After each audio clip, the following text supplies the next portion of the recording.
parfois, en période de survie, Dieu te maintient en vie parce qu'il sait que le type de race que tu es va se reproduire quand tu auras survécu. Maintenant, tu vas me poser la question, mais pourquoi il me fait survivre moi seul? Vous devez comprendre que nous, non, pour reproduire le type de race qu'on est, on n'a pas besoin d'un d'eux. Mais Jésus est venu sur la terre. Est-ce qu'il avait une femme? Et pourtant, quand on me regarde, on voit la race de Christ. Ça veut donc dire que le miracle de se reproduire ne se trouve pas dans le fait d'avoir un partenaire. Le miracle de se reproduire est surnaturel. Ça se trouve dans le fait qu'il y a une onction, une partie de Dieu qui tombe à l'intérieur de toi et qui fait que partout où tu passes, tu réussis à impacter les gens qui veulent te ressembler, qui veulent faire comme toi parce qu'ils t'ont vu faire. C'est pour ça que lors du moment de la survie, il y a une chose que vous ne devez jamais perdre, c'est qui vous êtes. Parce que c'est ce que vous êtes qui se reproduit. Alléluia.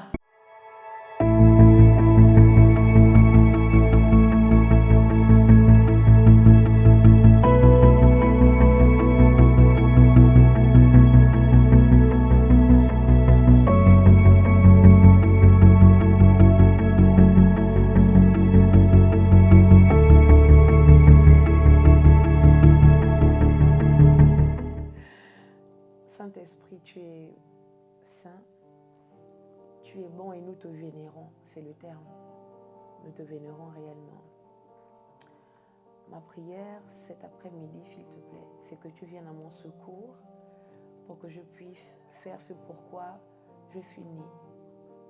Prêcher Jésus-Christ, ouvrir l'intelligence des hommes et des femmes qui m'entendent à travers la révélation de la parole de Dieu que tu mets dans mon cœur et que tu permets que je libère dans ma bouche, par ma bouche au nom de Jésus. S'il te plaît, donne clarté à mes propos. Parle-moi à travers ta parole et parle à toute l'assemblée au nom de Jésus. Je prie, Esprit de Jésus, afin que cette parole ne reparte pas au Père sans avoir accompli ce pourquoi tu l'as mise dans mon cœur cet après-midi. Dans le nom de Jésus, que les vies soient transformées, que la présence de Dieu soit palpable dans chaque décision, dans chaque combat qu'il traverse. Au nom de Jésus-Christ de Nazareth. Amen. Ne me permets pas de dire ce que tu n'aurais pas dit. Si c'était toi qui physiquement étais en face de nous cet après-midi, au nom de Jésus. Amen. L'arche de la survie.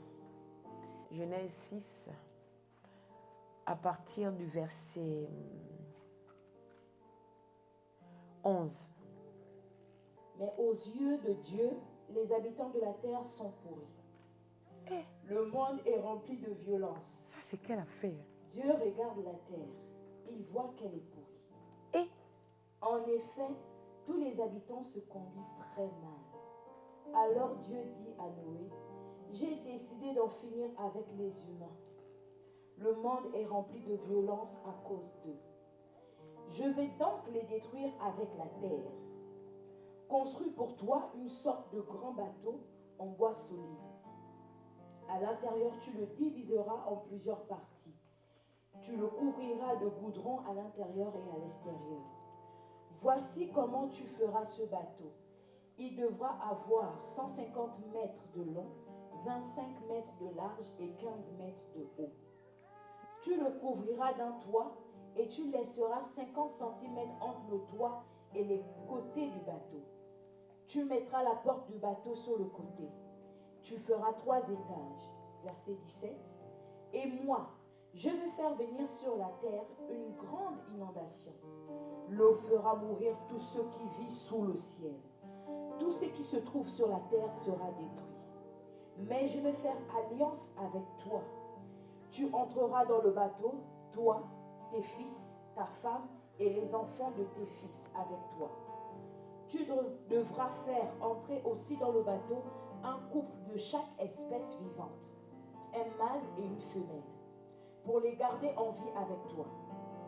2 animaux de chaque espèce, oiseaux, grands animaux et petites bêtes, viendront avec toi pour rester en vie. Et toi, prends toutes sortes de nourriture, mets-la de côté. Ainsi, vous aurez ce qu'il faut pour manger, eux et toi. Noé obéit. Il fait exactement ce que Dieu lui a commandé. Amen. Une autre version. La terre était corrompue devant Dieu, la terre était pleine de violence. Dieu regarda la terre et voici, elle était corrompue, car toute chair avait corrompu sa voie sur la terre. Alors Dieu dit à Noé, la fin de toute chair est arrêtée par devers moi, car ils ont rempli la terre de violence. Voici, je vais les détruire avec la terre.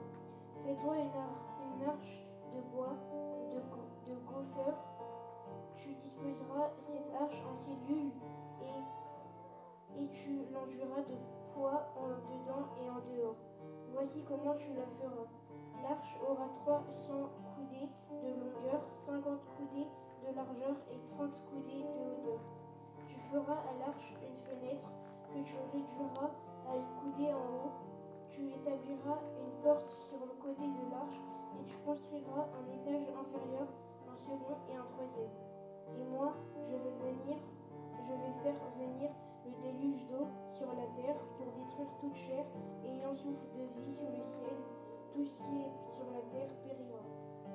Mais j'établis mon alliance avec toi. Tu entreras dans l'arche, et toi et tes fils, et ta femme et les femmes de tes fils avec toi.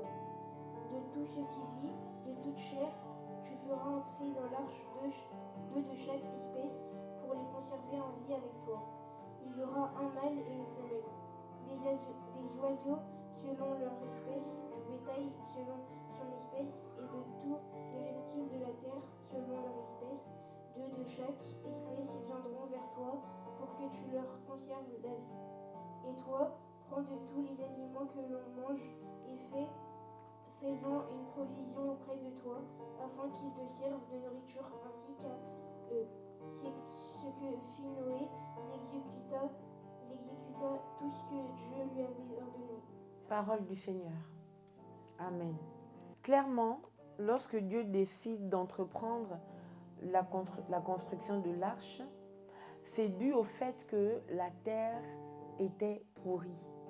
Donc la terre était corrompue. Il y avait toutes sortes de vices sur la terre et Dieu n'en put plus de sa propre création et Dieu décide de détruire la terre. Alléluia. Et le Seigneur, dans son projet de destruction, décide, Dieu prévoit de détruire la terre, mais dans son projet de destruction, il y a un désir de Dieu de donner un futur à la terre. Vous comprenez? Ça veut dire que lorsque Dieu décide d'éliminer la terre, lorsque Dieu a ce projet d'extinction, dans le projet d'extinction, il y a le projet du secours. Il y a le projet de ce que, au final, la terre ne soit pas éteinte. Vous entendez ce que je dis? Il demande à Noé donc de construire une arche et il prend les précautions suivantes. Il demande à celui-ci, il dit à celui-ci qu'il enverra les animaux de toute espèce deux par deux pour que Noé leur conserve la vie. Alléluia. Comme quoi, c'est grave ce qui est ici. C'est que Dieu dit que je ferai venir vers toi les animaux espèces selon leur espèce deux à deux pour que tu leur conserves la vie. Et moi, j'avais cru que le seul qui était capable de conserver la vie, c'était Dieu. Et là, nous comprenons que... Et là, nous entendons de la bouche de Dieu que Dieu n'est pas le seul qui a la capacité de conserver la vie. L'homme aussi a la capacité de conserver la vie. Alléluia. Mais parce que Dieu est capable, n'est-ce pas, de faire en sorte que même s'il y a le déluge, chaque espèce deux par deux ne meurt pas. Dieu est capable de ça, oui ou non? Alléluia. Mais Dieu nous fait comprendre que il n'est pas le seul qui est capable de conserver la vie. Amen. Que nous aussi, il nous a donné le pouvoir de conserver la vie aux gens. Alléluia. Et je comprends que l'homme qui a le pouvoir de conserver la vie, c'est l'homme qui est en communion avec le Seigneur et qui lui obéit. Alléluia. Ma prière pour nous, c'est que, quelles que soient les difficultés dans lesquelles nous sommes, quelle que soit la saison de la vie dans laquelle nous sommes, quelles que soient les turpitudes de la vie, que nous ne manquions jamais notre communion avec le Seigneur et que nous ne manquions jamais de lui obéir. Parce que quelqu'un qui obéit à Dieu, my God, Dieu lui-même le positionne à une position Dieu, de telle sorte que tous ceux qui viennent à son ombre sont protégés, sont conservés. Amen.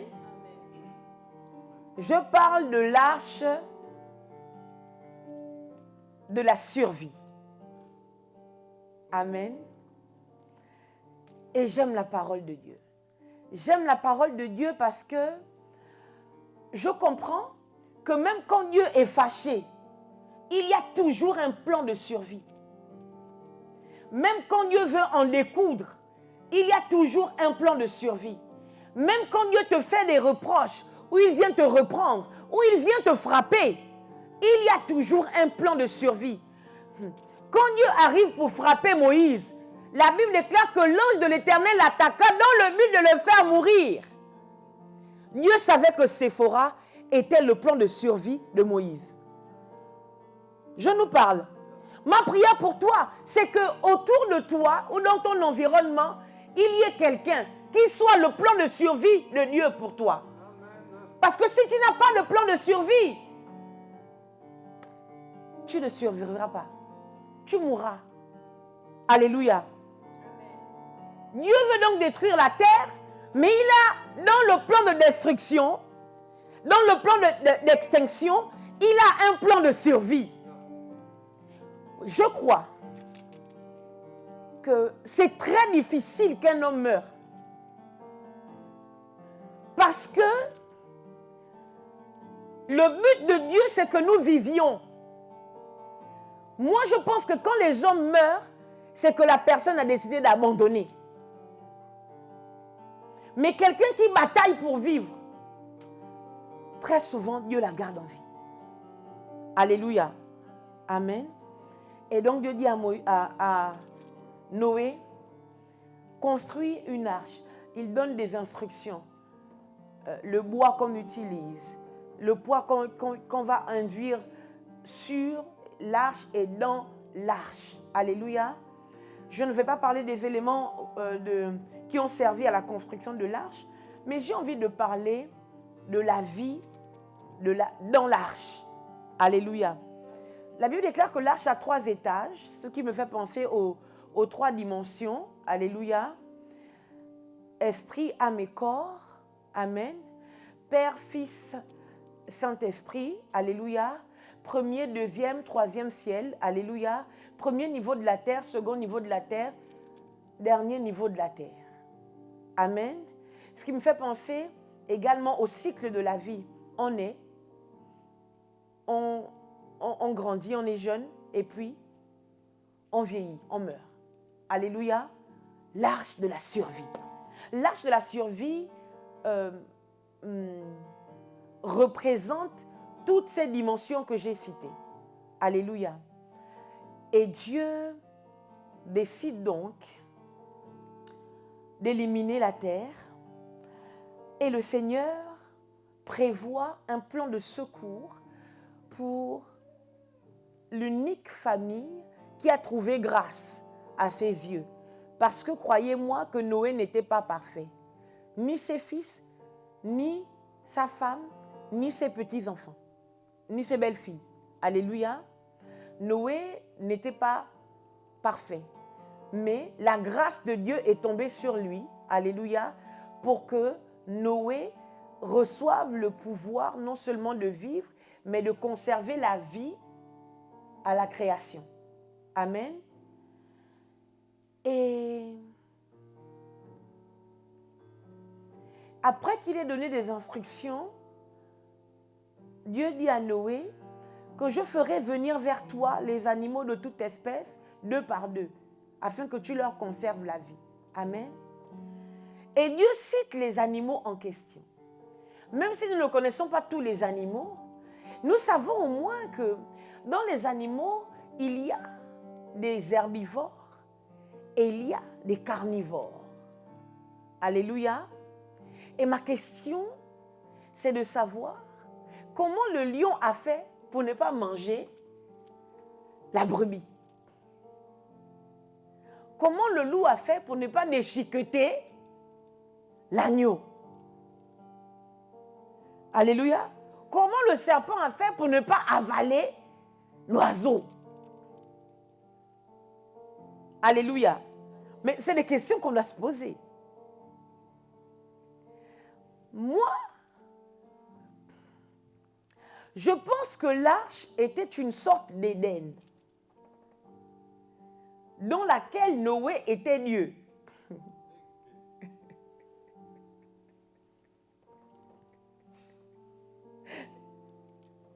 Mais la Bible nous dit, comme nous allons monter avec Christ, d'accord? Comme nous allons vivre le millénium, la Bible déclare que l'enfant mettra sa main dans la bouche de la vipère ne va pas l'avaler. Tu comprends? La Bible dit que la brebis va s'allonger à côté du lion, le lion ne va pas le manger. Mais l'arche était une préfiguration de ce qui va se passer. Alléluia. Mais vous expliquez comment que le lion n'est plus carnivore dans l'arche. C'est qu'il y avait une onction dans l'arche qui a fait en sorte que tous les animaux qui sont rentrés ont retrouvé leur origine. Mais parce qu'avant le péché d'Adam, le lion ne mangeait pas la brebis. Le lion ne mangeait pas un humain. Alléluia. Donc, Dieu a déplacé l'atmosphère de l'éternité dans l'arche. Pour que le temps d'Adam revienne dans l'arche. Je crois que quand nous sommes en période de survie, et que Dieu nous a confinés dans un endroit où il sait que c'est là qu'on survivra, Dieu va s'arranger afin que l'endroit en question reçoive les onctions qu'il y avait dans l'éternité à l'époque d'Adam. Pour qu'aucun mal ne nous soit fait. Si tu es dans une période de survie, des fois tu te réveilles, tu te dis, mon Dieu, le mois est passé. J'ai réussi à manger. J'ai réussi à payer l'école de mes enfants. J'ai réussi à subsister. Personne n'est allé à l'hôpital. Si tu es dans une période de survie, Dieu s'arrange. Alléluia. Dieu s'arrange à ce que tu ne ressentes pas réellement les difficultés qui sont supposées arriver contre toi dans cette période. Alléluia. Ma prière, c'est que, alors que tu es dans ce temps de survie, que Dieu déplace l'atmosphère d'Éden dans ton environnement pour qu'aucun mal ne te soit fait dans le nom puissant de Jésus-Christ de Nazareth. Alléluia. L'arche de la survie. Et le Seigneur fait venir les animaux devant Noé, qui pour moi, à mon sens, est un type d'Adam. Alléluia. Adam a vu Dieu faire venir devant lui les animaux. Et il les a nommés au final 2 par 2, parce que la Bible dit qu'il ne trouva pas une aide qui lui soit semblable. Ça veut dire que en voyant les animaux, il a associé la jument avec le cheval. Alléluia. Et la même chose se produit. Dieu envoie les animaux 2 par 2 vers Noé. Et le but de cela, c'est qu'il leur conserve la vie. Pourquoi? Pourquoi?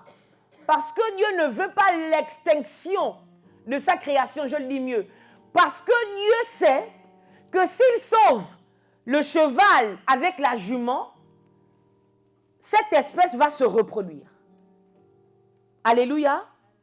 Parfois, en période de survie, Dieu te maintient en vie parce qu'il sait que le type de race que tu es va se reproduire quand tu auras survécu.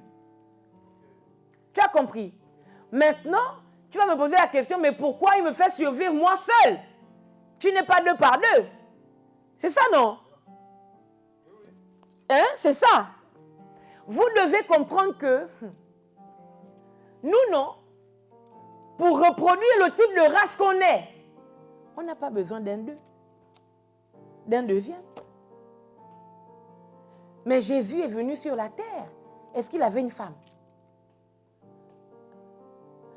Et pourtant, quand on me regarde, on voit la race de Christ. Alléluia. Ça veut donc dire que le miracle de se reproduire ne se trouve pas dans le fait d'avoir un partenaire. Le miracle de se reproduire est surnaturel. Ça se trouve dans le fait qu'il y a une onction, une partie de Dieu qui tombe à l'intérieur de toi et qui fait que partout où tu passes, tu réussis à impacter les gens qui veulent te ressembler, qui veulent faire comme toi parce qu'ils t'ont vu faire. C'est pour ça que lors du moment de la survie, il y a une chose que vous ne devez jamais perdre, c'est qui vous êtes.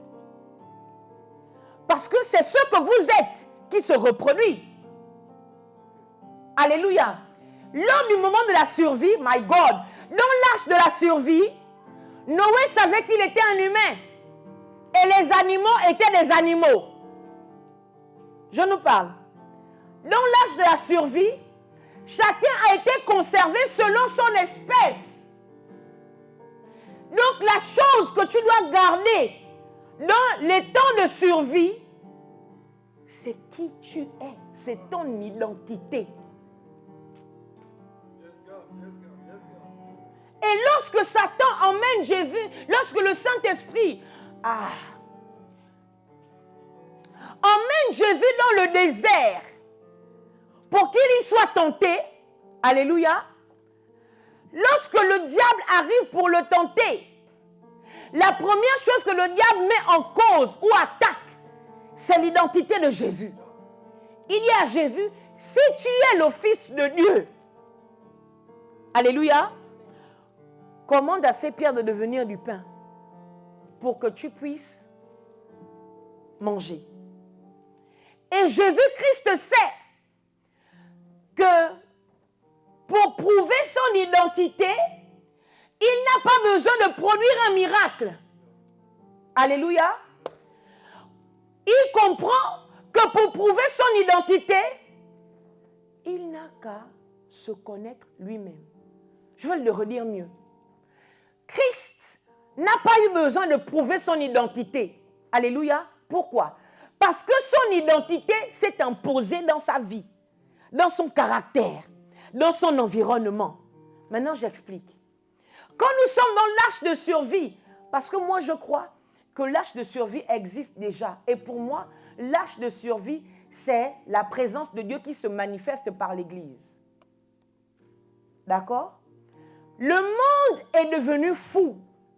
Tout ce qui est contre nature aujourd'hui est devenu quelque chose de normal.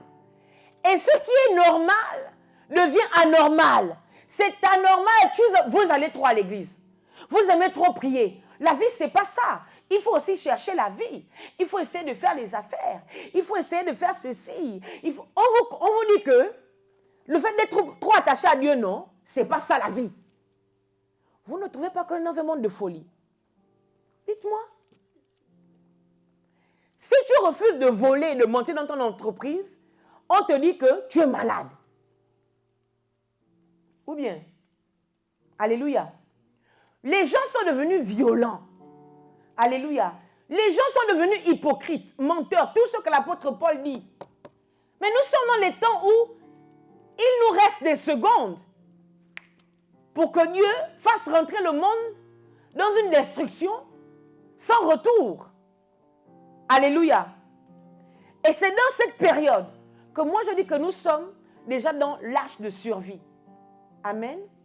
Et dans l'âge de survie, ce qui va faire que tu te reproduis de la bonne manière, ce qui va faire que tout ce qui a été prévu pour toi depuis le ciel vienne jusqu'à toi, c'est que tu reconnaisses qui tu es.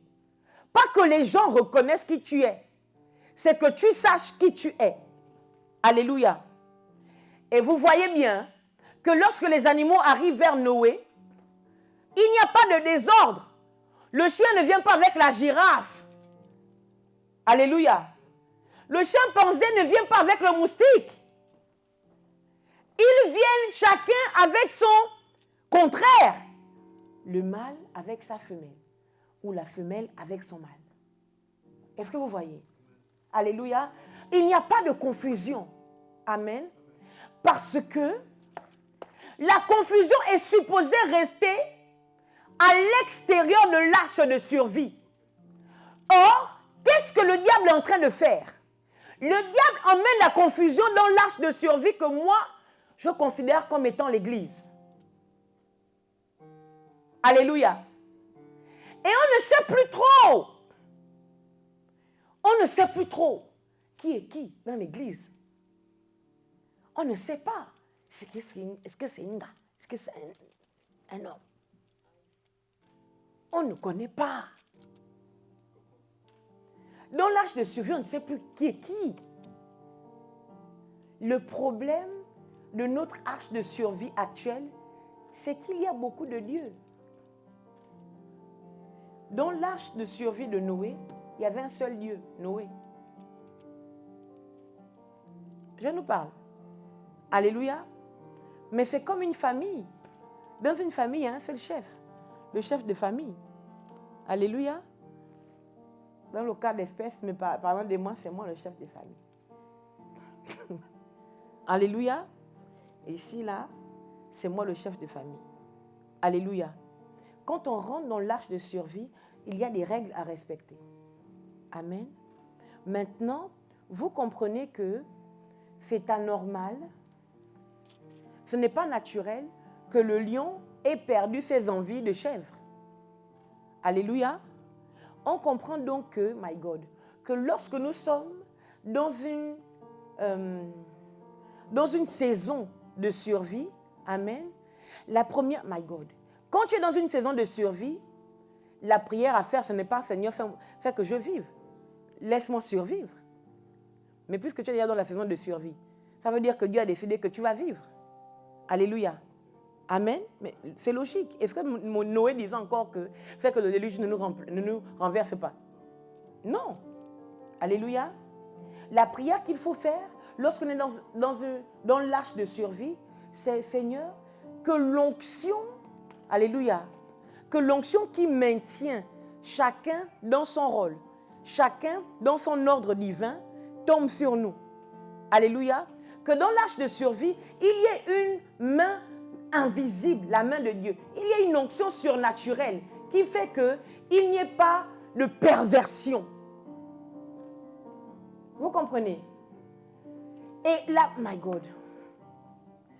Et la perversion, suivez-moi bien, la perversion, c'est quelque chose de très grave.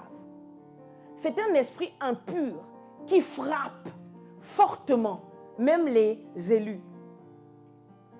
Une fois que tu es touché par l'esprit de perversion, la première chose que tu vas perdre, c'est ton identité. Je t'explique. Tu es un enfant de Dieu. Alléluia.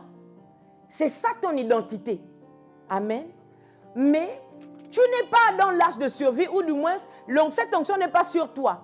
Quand l'esprit de la perversion rentre, alléluia, et qu'il t'attaque, il va t'emmener à commettre, à poser des actes qui sont répréhensibles par la loi divine. Tu es un enfant de Dieu, tout d'un coup maintenant tu veux tout le temps avoir des go. Tu vas avec tout le monde, tu vas avec tous les hommes, tu vas avec toutes les femmes. Tu n'arrives pas à te contenir. Est-ce que vous voyez? Tu es un enfant de Dieu, ça commence à te saouler, tout ce qui concerne Dieu. Tu es un enfant de Dieu, tu estimes que si je veux, je paie mon offrande, si je veux, je ne fais pas.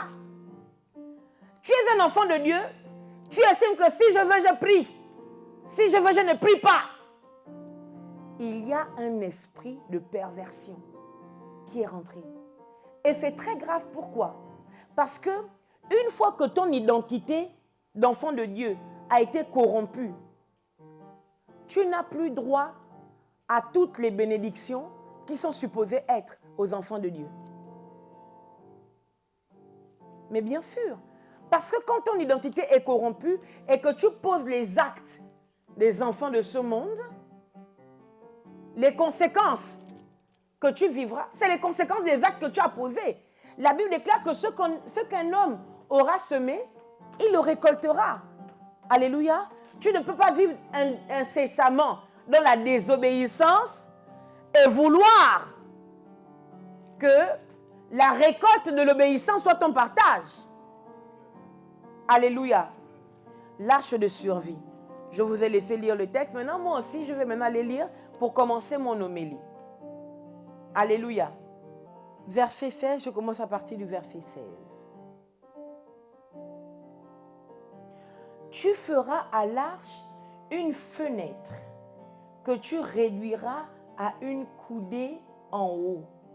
Tu établiras une porte sur le côté de l'arche et tu construiras un étage inférieur, un second et un troisième. Moi, j'ai une question pour nous. Dieu dit, tu feras à l'arche une fenêtre, d'accord? Et tu établiras une porte. Vous voyez ça comment? Tu feras à l'arche une fenêtre et une porte. Pourquoi tu fais une fenêtre et tu établis une porte?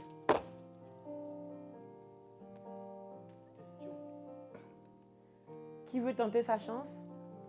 Je pense, c'est quand on parle d'établir, on pense tout de suite à un côté un peu légal. Et c'était pour dire que c'est pas une porte comme toute autre, c'est une porte dans laquelle toi-même tu décides qui a accès et qui n'a pas accès. Ah, c'est le pasta. Alléluia. Tu feras une fenêtre et tu établiras une porte. Alléluia. On sait tous que dans une maison, la véritable voie d'accès, c'est la porte. Alléluia. Tout le monde sait que la voie d'accès, c'est la porte. Et la fenêtre, c'est quoi? La porte, c'est une issue de secours. C'est une voie d'accès. La fenêtre, ce n'est pas une issue de secours. Ce n'est pas non plus une voie d'accès, en principe. Alléluia. Amen. Ou bien, si c'est une voie d'accès, c'est sûr que ce n'est pas pour quelque chose de matériel. C'est sûr que ce n'est pas pour quelque chose de matériel.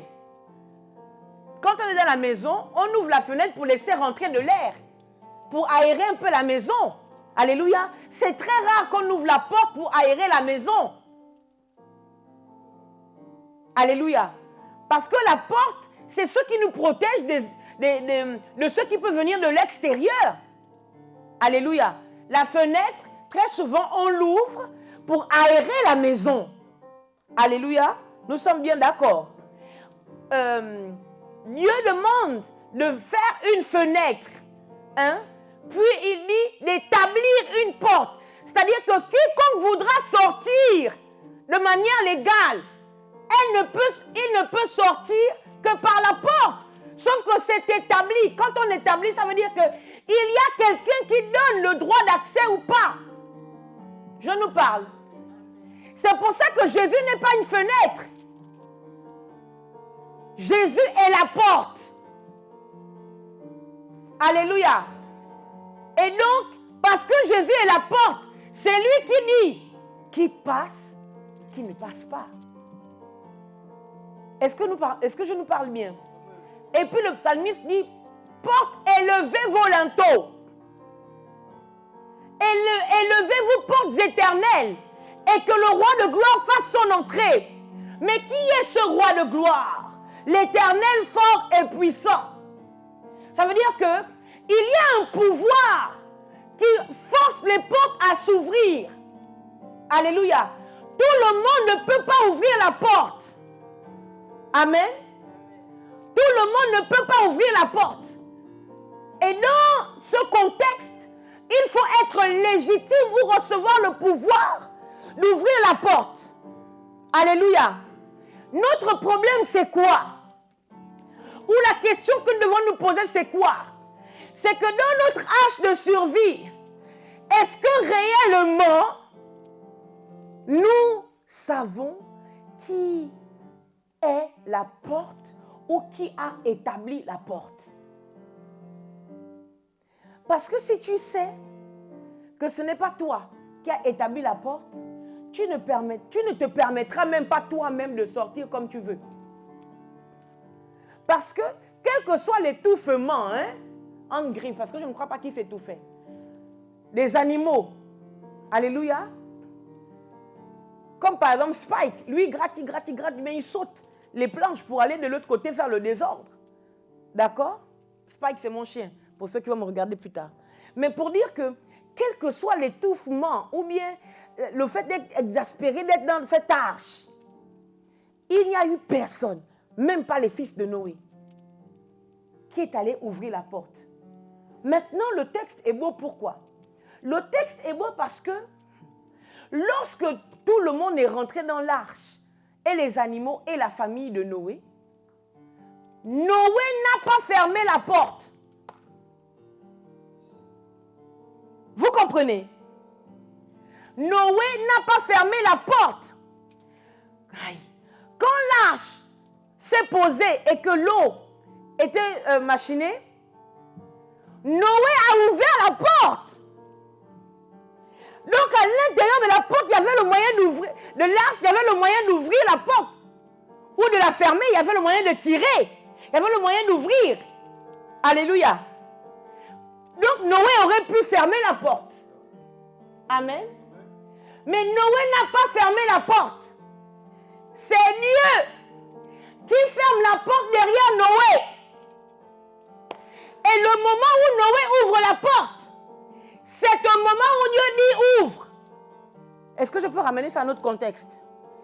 Quand tu es en période de survie, abandonne les portes ou la porte de ta vie à Dieu. Je le dis mieux.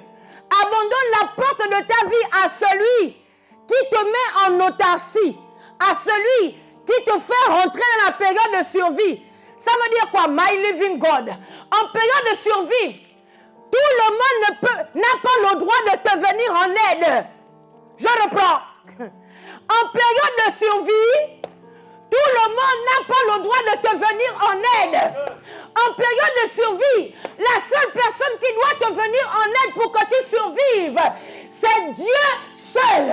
Or, nous, quand nous sommes en période de survie, nous allons ça et là pour chercher de l'aide. Et c'est en allant ça et là pour chercher de l'aide que nous sommes vaincus.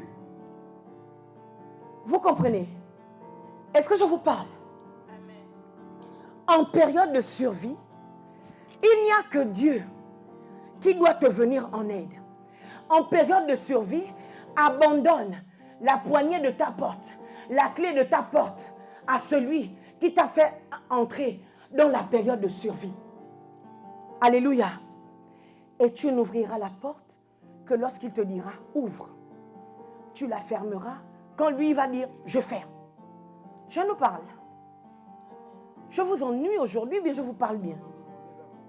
Alléluia.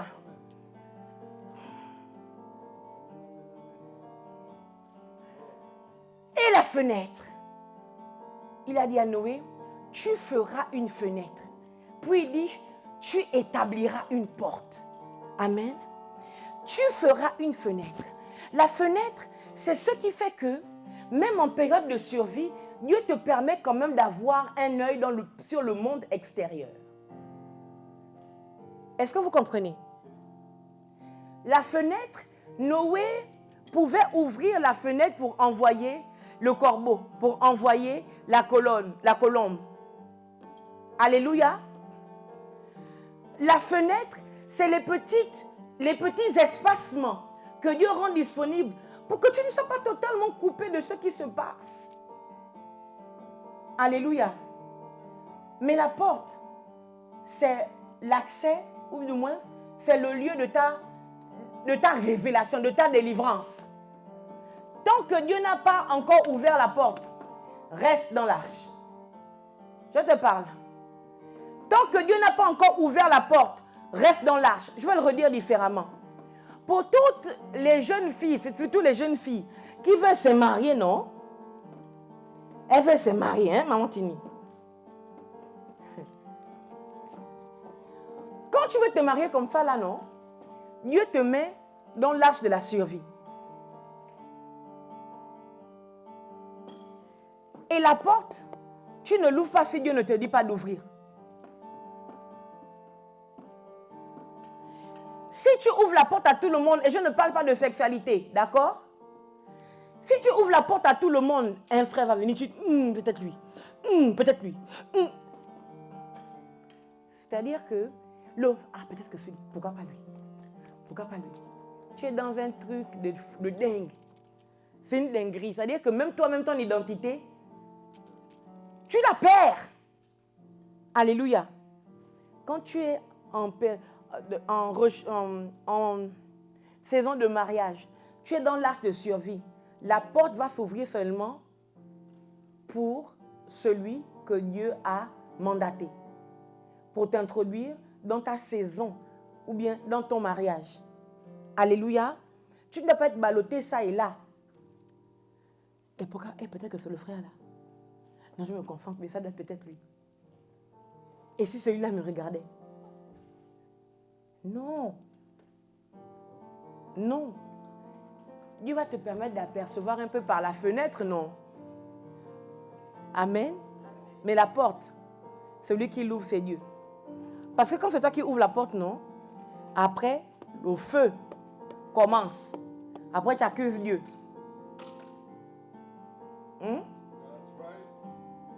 Alléluia. Tu feras à l'arche une fenêtre que tu réduiras à une coudée en haut. Tu établiras une porte sur le côté de l'arche et tu construiras un étage inférieur, un second et un troisième. Et moi, je vais faire venir le déluge d'eau sur la terre pour détruire toute chair ayant souffle de vie sous le ciel. Tout ce qui est sur la terre périra. Mais j'établis mon alliance avec toi. Tu entreras dans l'arche, toi et tes fils, ta femme et les femmes de tes fils. Numéro 1. Pour être éligible ou pour vivre ou survivre dans l'arche de survie, il faut faire alliance avec Dieu. Très souvent, quand on est dans une période de survie, c'est que Dieu cherche une alliance avec toi. Je redis. Très souvent, quand on est dans une période de survie, non, c'est que Dieu veut faire alliance avec toi. Et je vais le redire mieux. Ne dites pas que je suis déjà en alliance avec Christ. L'alliance de Christ, c'est l'alliance générale qui couvre toutes les alliances qu'on aura avec Dieu. Par exemple, si tu me bénis, Seigneur, chaque jour de ma vie, quelle que soit l'affaire que je produirai, au lieu de te donner 10%, je te donnerai 20%. Ça, c'est une alliance avec Dieu. Tu vois? Vous voyez? Quand on est en période de survie, Dieu veut contracter une alliance avec nous. Anne était en période de survie. C'était compliqué pour Anne. Anne voulait un enfant, ça ne fonctionnait pas. Jusqu'à ce qu'elle a fait une alliance avec Dieu. Elle a dit, si tu me donnes un enfant, un mâle, je te le donnerai. C'est fini. Parfois, on dure dans notre saison de survie parce qu'on ne comprend pas que Dieu veut faire alliance avec nous. On ne lâche pas prise. Vous comprenez? Si tu ouvres la porte en période de survie, mais tu vas mourir dans le déluge. On ouvre la porte comme on veut, n'importe comment. On ne comprend pas que Dieu attend qu'on capitule. Que Dieu attend que je cède. Je cède à toi. C'est-à-dire que je capitule devant toi, papa. Parfois, tes finances sont en période de survie. Mais, je peux faire la parenthèse là. Il n'y a aucun riche qui est riche sans alliance. sans alliance. Et quand je dis sans alliance, ce n'est pas les histoires de je suis un Richard et puis je suis en alliance avec Christ. Ce n'est pas ça. J'explique mieux. Il n'y a aucun riche, non, qui est riche sans avoir fait une alliance avec un esprit par rapport à sa richesse. Vous n'avez pas remarqué que les riches aiment bien faire les œuvres caritatives? Vous n'avez pas remarqué? Je ne connais pas un seul riche, même païen, qui ne fait pas ça. Je ne connais pas. Parce que la richesse a horreur des gens sans alliance. La richesse s'attache à ceux qui sont en alliance. Je vous dis la vérité, croyez-moi. Faites le test, continuez à ne pas faire l'alliance, vous allez voir. Vous verrez si vous serez riche. Alléluia. Et donc Dieu, dans cette arche de survie, il y a à Noé qu'il fera alliance avec lui. Donc le numéro 1 que Dieu cherche, quand on est en période de survie, c'est l'alliance avec nous. Alléluia. C'est aussi loin que tu m'emmèneras, Seigneur, quelle que soit la gloire que tu me donneras. Toute ma vie, je te serai consacré. Voici l'alliance. Vous voyez? Quelle que soit la richesse que tu me donneras, Seigneur, je ne manquerai jamais de prendre soin de ma famille. Ou je ne manquerai jamais de prendre soin de tes serviteurs. Ou je ne manquerai jamais de prendre soin de ta maison. Voici l'alliance. Alléluia. Quand on est en période de survie, ce qui fait cesser la période de survie, non, c'est aussi l'alliance. Numéro 1. D'accord? Et moi, je vais faire venir le déluge d'eau sur la terre pour détruire toute chair ayant souffle de vie sous le ciel. Tout ce qui est sur la terre périra. D'accord? Dieu a dit que tout ce qui est sur la terre périra. Et on a vu que tout a péri, même les plantes. Bon. Cependant, Dieu n'a pas fait rentrer les plantes dans l'arche de Noé. Il n'a pas fait rentrer les arbres dans l'arche de Noé. Il n'a pas fait rentrer les feuilles, les fleurs dans l'arche de Noé. Hein? Mais il a fait rentrer les animaux. Je ne comprends pas. Parce que aussi bien les animaux que les humains, que les plantes ont été créés par la terre. Ont été créés avec la terre, bien. Pourquoi donc il sauve seulement les animaux et les humains? Et il ne dit pas aussi que prends telle espèce de plante, prends telle espèce de plante. Pourquoi? Hein? Très belle question. Parce que quand on va à la Genèse, il dit que la terre produise des plantes de toute espèce. Que les arbres produisent. Alléluia. Et c'est sorti de la terre. Amen. Et la Bible dit aussi que les eaux produisent les poissons. Les poissons sont sortis des eaux. Dieu n'a pas pris la terre pour dire qu'il fabrique l'animal. Il a dit que la terre produise le bétail. Alléluia. Maintenant, je ne comprends pas pourquoi est-ce que Dieu a sauvé tout ça là, sauf la flore. J'ai bien parlé, c'est la flore, non? Sauf la flore. À la semaine prochaine pour la suite. Je souhaiterais que nous prions et que nous disions à Dieu, tu connais toi-même ta propre vie et tu sais si tu es en mode survie. Alléluia. Je voudrais que tu demandes à Dieu l'onction nécessaire dans ton arche de survie pour ne pas perdre ton identité. Parce que parfois la souffrance nous fait perdre de vue qui nous sommes. Ou bien le fait de demander, prier pour quelque chose, ça n'arrive pas. Tu commences à douter même de Dieu. Ou bien, est-ce que tu peux demander à Dieu, Seigneur, accorde-moi la grâce d'être fermement ancré dans l'identité qui me vient de toi. Prie. Anteveni alia kantu vezia.